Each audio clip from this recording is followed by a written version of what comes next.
ታሪክ የሚጻፈው በብር ቀለም ብቻ ሳይሆን በንጹሃን ደምና በፈረሱ ከተሞች አመድ ጭምር መሆኑን አሁን በመካከለኛው ምስራቅ እየተፈጠረ ያለው አረመኔያዊ ትዕይንት ሕያው ምስክር ነው። የሰላም እርግብ ክንፏ ተሰብሮ የሞት አሞራዎች ሰማዩን በሞሉበት በዚህ የጭንቀት ዘመን ከእስራኤል የድፍረት የኢላማ ግድያዎች እስከ ኢራን ምህረት አልባ የበቀል ሚሳይሎች ድረስ ያለው የጥፋት ሰንሰለት ዓለማችንን በማይታወቅ የጨለማ ጉዞ ውስጥ ከቷታል። ዛሬ ላይ ቴል አቪቭና ቴህራን የገቡበት የሞትና የሽረት ፍጥጫ የሁለቱ ታሪካዊ ባላንጣ ሀገራት ግጭት መሆኑ አክትሞ ዋሽንግተንን በጦር መሳሪያ እጥረት የሚያማቅድ ሞስኮን በስውር የቼስ ጨዋታ የሚያረካና የዓለምን የኢኮኖሚ ደም ስር ለመበጠስ የተቃረበ አዲስ የዓለም አቀፍ የኃይል ሚዛን መለኪያ ሆኗል። የቴክኖሎጂ ልዕልናና የጦር መሳሪያ ጋጋታ ሰላምን እንደማያመጣ ይልቁንም የፖለቲካ ትህቢት የሰውን ልጅ ወደማይቀለበስ የኒውክሌር እልቂት ሊገፋው እንደሚችል አሁን እየታየ ያለው አሳዛኝ እውነታ አፍጦ ያሳያል። ከዚህ በታች ያለው ጥልቅ ትንታኔ የዚህን ደም አፋሳሽ ጦርነት ስውር የጂኦፖለቲካ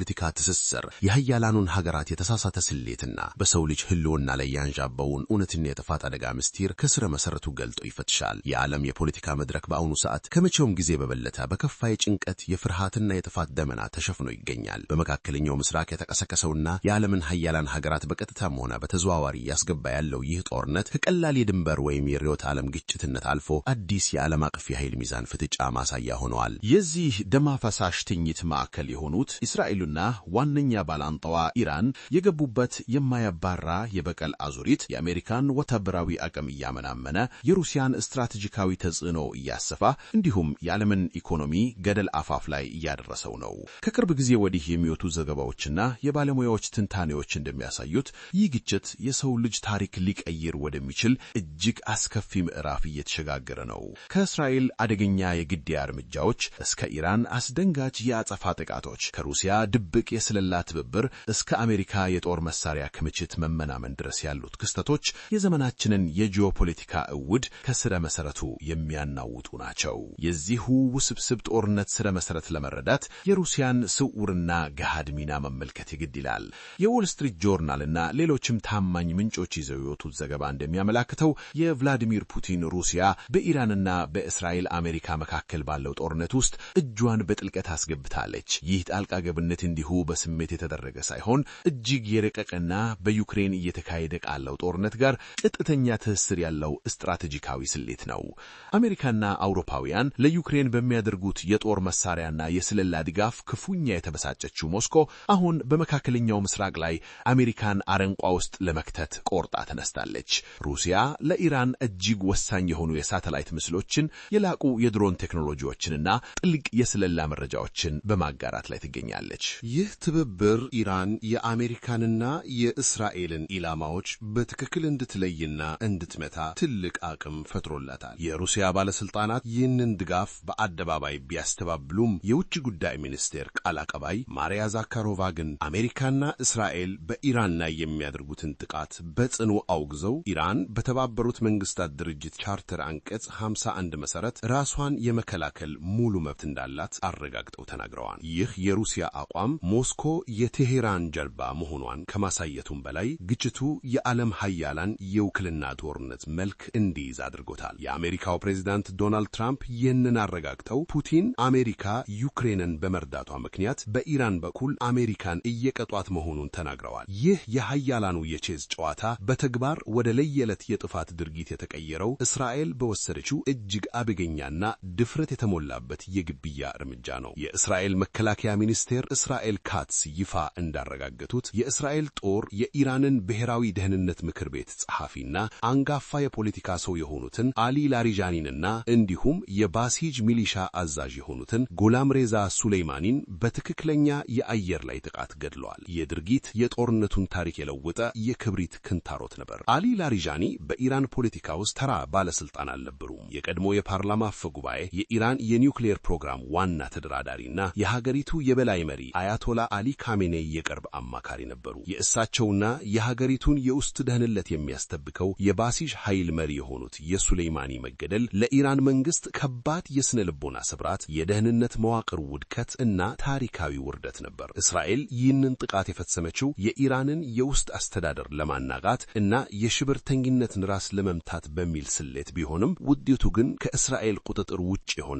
ማዕበልን መጋበዝ ሆኗል። ይህንን ታሪካዊ ውርደት መሸከም ያልቻለ የቻለችው ኢራን የላሪጃኒ የበቀል እርምጃ የተሰኘና እስራኤልን በታሪኳ አይታው የማታውቀውን የጥፋት ዝናብ ያዘነበበችበትን ዘመቻ ከፈተች። በሌሊት የጀመረው የጥቃት የቴል አቪቭን ሰማይ በእሳት አቀለመው። የኢራን እስላማዊ አብዮታዊ ዘብ IRGC ባወጣው መግለጫ መሰረት ከ100 በላይ ዘመናዊና ባለጫፍ ባሊስቲክ ሚሳይሎች በእስራኤል ላይ ተተኩሰዋል። ኮራም ሻሃር 4 ኢማድ እና ካይበር ሸካን የተባሉ እነዚህ ሚሳይሎች የእስራኤልን ኩራት የደበለውን አይረን ዶምና ሌሎችንም የላቁ የአየር መከላከያ ስርዓቶች ሙሉ በሙሉ ጥሰው መግባት ቻሉ። የጥቃቱ አውዳሚነት ቴል አቪቭንና ራማት ጋንን የጦርነት ቀጠና አስመስሏቸዋል። የቴል አቪቭ ዋነኛ መተላለፊያ የሆኑ የሳቪዶር ማዕከላዊ ባቡር ጣቢያ በሚሳይልና በክላስተር ቦምቦች ክፉኛ ወድመዋል። የመኖሪያ ህንጻዎች ፈርሰዋል። መኪኖች ጋይተዋል። መንገዶች በቆሻሻና በፍርስራሽ ተሞልተዋል። በሚሊዮን የሚቆጠሩ እስራኤላውያን በፍርሃት እየተቀጠቀጡ ወደ ቦምብ መጠለያዎች ገብተዋል። በራማት ጋን ከተማ በተፈጠረው ውድመት አንዲት የ70 ዓመት አዛውንትና ባለቤቷቸው ወደ መጠለያ ሲሮጡ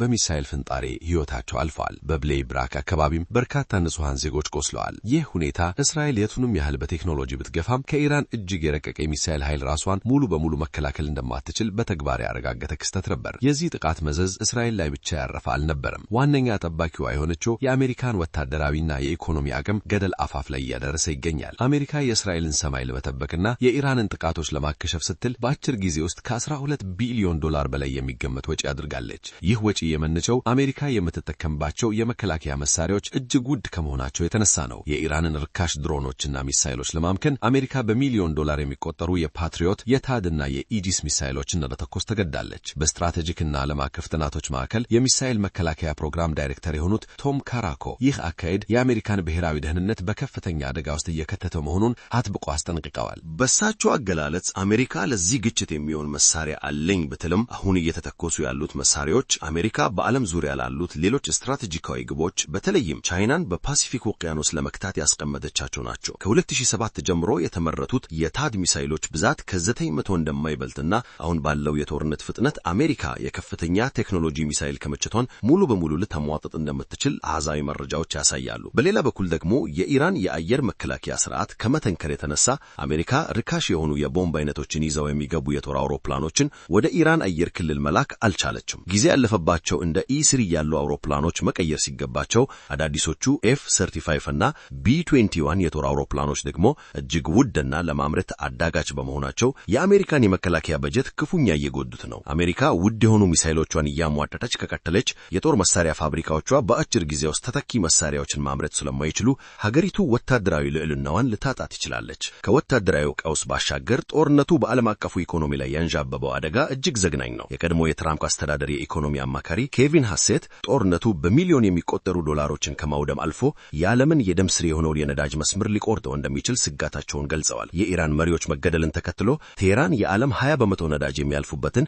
የሆርሙዝ ስትሬትን ልትዘጋ ትችላለች የሚለው ፍርሃት እውን እየሆነ መጥቷል። ይህ የባህር በር ከተዘጋ የዓለም የነዳጅ አቅርቦት በከፍተኛ ደረጃ ይቋረጣል። የነዳጅ ዋጋ ወደ ሰማይ ይወነጭፋል። ይህ ደግሞ የአሜሪካን አውሮፓንና በማደግ ላይ ያሉ ሀገራትን ወደ ከፍ የዋጋ ግሽበትና የኢኮኖሚ ድከት ይከታቸዋል። የፋይናንስ ገበያዎች እስካሁን ይህንን አደጋ በትክክል አላሰሉትም ያሉት ሐሴት ጦርነቱ እየተስፋፋ በሄደ ቁጥር ግን እንደ የተባበሩት አረብ ኤሚሬቶች ያሉ ሀገራትም የጥቃቱ ሰለባ ሊሆኑ እንደሚችሉ ጠቅመዋል። የዱባይ የፋይናንስና የቱሪዝም ማዕከልነት ሊፈራረስ እንደሚችል እንዲሁም በቀጠናው የሚገኙ የአሜሪካ የጦር ሰፈሮች ለገትተኛ የኢራን ጥቃት ሊጋለጡ እንደሚችሉ ሁኔታዎች ያመለክታሉ።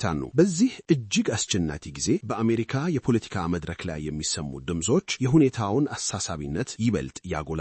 ዶናልድ ትራምፕ ይህንን ጦርነት በተመለከተ የሚሰጡት መግለጫዎች የአሜሪካን የውጭ ጉዳይ ፖሊሲ መዋዠቅን የሚያሳዩ ናቸው። ትራምፕ በአንድ በኩል ሩሲያ ኢራንን እየረዳች መሆኑንና አሜሪካ በጦርነቱ እየደማች መሆኗን፣ ይህ ሁኔታ ወደ ሶስተኛው የዓለም ጦርነት ሊያመራ እንደሚችል ያስጠነቅቃሉ። በሌላ በኩል ደግሞ የኢራንን ጥቃት መጀመሪያ ላይ አነስተኛ ወታደራዊ ሽርሽር በማለት ለማቃለል ቢሞክሩም የጥቃቱን አውዳሚነት ሲረዱ ግን የሀገሪቱን የደህንነት ስህተት መሆኑን አምነዋል። ትራምፕ ጦርነቱን ለማስቆም እንደሚፈልጉ ቢናገሩም በተጨባጭ ግን የአሁኑ አስተዳደር ከመኮንን ባለፈ ግልጽ የሆነ የመፍትሄ አቅጣጫ አላስቀመጡም። የቅዱስ ፓትሪክን ቀን ለማክበር ከአየርላንድ ጠቅላይ ሚኒስትር ጋር ሙሉ ቀናቸውን ማሳለፋቸውን ሲናገሩ የዓለም ሰላም በክር ላይ በተጠለጠለበት ወቅት የአሜሪካ ፖለቲከኞች ትኩረት ምን ያህል የተዛባ እንደሆነ የሚያሳይ ትዝብትን ፈጥሯል። የዚህ ግጭት ጥልቅ ስነ ልቦናዊና ታሪካዊ ዳራ በተመለከተ የቀድሞው የሲአይኤ የስለላና የትንታኔ ባለሙያ ላሪ ጆንሰን የሰጡት አስተያየት እጅግ አሳሳቢና እውነታውን ያፈጣጣለው። ጆንሰን እስራኤል አሊ ላሪጃኒን መግደሏ ፍጹም ጅልነት ድክመትና ከታሪክ አለመማር ሲሉ ይገልጹታል። በእሳቸው እምነት የአንድን ሀገር ታላቅ መሪዎች መግደል የሀገሪቱን መንግስት አያፈርስም፣ ይልቁንም የህዝቡን የብሔርተኝነትና የበከል ስሜት በማቀጣጠል ጦርነቱን ይበልጥ ያከፋዋል እንጂ። አሜሪካ በሁለተኛው የዓለም ጦርነት ጃፓንን ለማንበርከክ ያደረገችውን መጠነ ሰፊ የቦምብ ድብደባ ያስታወሱት ጆንሰን ያ ሁሉ እልቂት ጃፓንን እጅ እንዳላሰጣት ዛሬም ኢራን ላይ የሚዘንበው ቦምብ የኢራንን መንግስት እንደማያንበረክከው ይሞግታሉ። እስራኤልና አሜሪካ የኢራን መሪዎችን በመግደል የጦርነቱን አቅጣጫ እንቀይራለን ብለው ማሰባቸው የዘመናዊውን ጦርነትና የኢራንን ህዝብ ስነ ልቦና ካለመረዳት የመነጨ ስህተት ነው። ከዚህም ባለፈ ጆንሰን አንድ እጅግ ዘግነኝ የሆነ ስጋትን ጠቁመዋል። ይኸውም ኢራን የኒውክሌር መሳሪያ ባለቤት ልትሆን የምትችልበት ዕድል በከፍተኛ ደረጃ መጨመሩን ነው። እስካሁን ድረስ ኢራን የኒውክሌር ጦር መሳሪያ እንዳትሰራ ገድቦ የያዛት የሀገሪቱ የበላይ መሪ አያቶላ አሊ ካሜኒ ያወጡት ሃይማኖታዊ ድንጋጌ ፈትዋ ነበር። ሆኖም አሁን ባለው የጦርነት ርምስ ካሜኒ በሕይወት አለመኖራቸውና የኢራን ጽንፈኛ የጦር መኮንኖች ስልጣኑን በተቆጣጠሩበት ሁኔታ ይህ ሃይማኖታዊ ክልከላ ሊሻር ይችላል። ኢራን ቀድሞውንም ቢሆን የኒውክሌር መሳሪያ ለማምረት የሚያስችል በቂ ዩራኒየም ማበልጸግ ቴክኖሎጂና ዕውቀት ያላት ሀገር በመሆኗ ህልውናዋ አደጋ ላይ ወድቋል ብላ ካመነች በጥቂት ወራት ውስጥ የኒውክሌር ቦምብ አምርታ ልትጠቀም ትችላለች።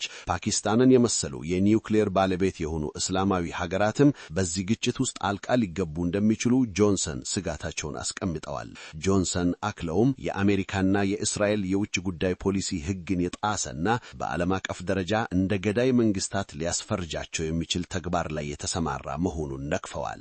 አሜሪካ በቪየትናም በአፍጋኒስታንና በኢራቅ ያደረገቻቸውን ጦርነቶች በማስታወስ ወታደራዊ የበላይነት ብቻውን የፖለቲካ ድልን እንደማያመጣና አሜሪካ በእነዚህ ሁሉ ሀገራት የደረሰባት ውርደት ዛሬም በኢራን ሊደገም እንደሚችል አስጠንቅቀዋል። አሜሪካ ከዚህ የጥፋት አዙሪት ለመውጣት ብቸኛው መፍትሄ ግድያውን ማቆም፣ የእስራኤልን መረን የለቀቀ ድርጊት መግታትና የዓለምን ቀውስ በሰላማዊ ውይይት መፍታት ነው ሲሉ ይደመደማሉ። በማጠቃለያው ይህ በመካከለኛው ምስራቅ እየተንቀለቀለ ያለው ጦርነት የአካባቢውን ሀገራት ብቻ ሳይሆን የዓለምን ስትራቴጂካዊ፣ ኢኮኖሚያዊና ወታደራዊ መዋቅር ዳግም እየቀረጸ ያለ ታሪካዊ ክስተት ነው። የእስራኤል የኢላማ ግድያ ስትራቴጂ ኢራንን ከማዳከም ይልቅ ወደ አደገኛ አውሬነት ቀይሮታል። ቴል አቪቭን በሚሳይል እንድትደበደብም አድርጓታል። የሩሲያ ስውር ድጋፍ የኢራንን የቴክኖሎጂ ልዕልና ከፍ አድርጎ የዓለምን የኃይል ሚዛን አዛብጦታል። የአሜሪካ ወታደራዊ ጣልቃ ገብነት ደግሞ የሀገሪቱን የጦር መሳሪያ ክምችት አሟጦ ብሔራዊ ደህንነቷን በተለይም ከቻይና ጋር ሊኖራት ለሚችለው ፍጫ